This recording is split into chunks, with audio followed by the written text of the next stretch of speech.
Let's start our new topic, the water cycle. Basically, the water cycle is a process in which water evaporates from the surface into the atmosphere, cools and condenses through the rain in clouds, and condenses through the rain in clouds and fall again on the surface with the process of precipitation.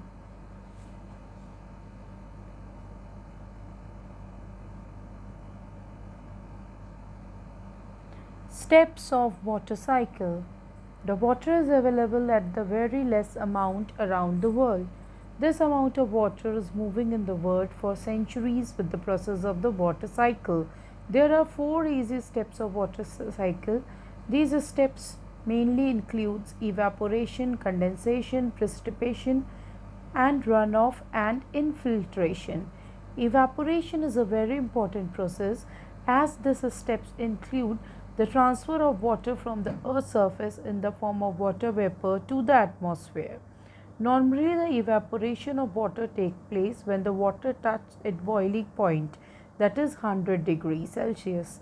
Evaporation is also known as transpiration, as a transfer of water from the minute pores present on the leaves of the plant. The second process is condensation.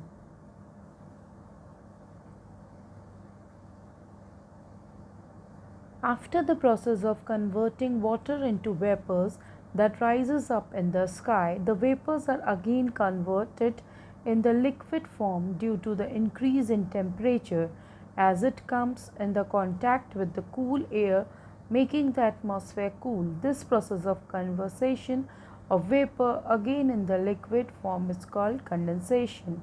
This process of condensation starts as soon as the air is full of water vapor and is ready to convert the vapors into the water droplets again. The third process is precipitation. The water vapors after condensation are turned into water droplets which are inside the clouds moving around the world. These clouds strike each other.